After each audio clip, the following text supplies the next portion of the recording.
কি আমি দেখতেছি তো পচা ধরে লেগেছে, জি ইনফেকশন হয়ে গেছে। কেন, কি হয়েছিল? আবার তো দেখতেছি প্রতিবন্ধী, পায়ে সমস্যা, হাঁটতে পারে না। আর কি সমস্যা? আমার গাড়ির তলে কই আসে না, পা ভাঙা লাইছে।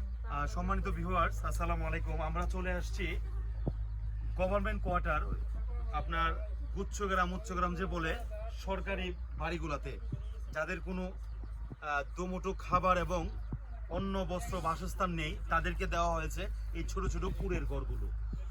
এই যে মা তার সন্তানের জন্য প্রতিনিয়ত আপনাদের কাছে ভিক্ষা চাচ্ছে।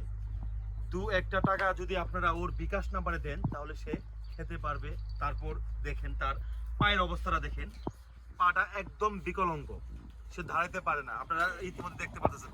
আবার পাটা দেখেন পচনশীল হয়ে যাচ্ছে। ইমিডিয়েটলি যদি ডাক্তারের শরণাপন্ন না হয় তাহলে তার বাচ্চার পায়ের যে সমস্যাটুকু তার পিঠ পর্যন্ত চলে আসবে। তোমার আর কি চাওয়া আছে দেশবাসীর কাছে?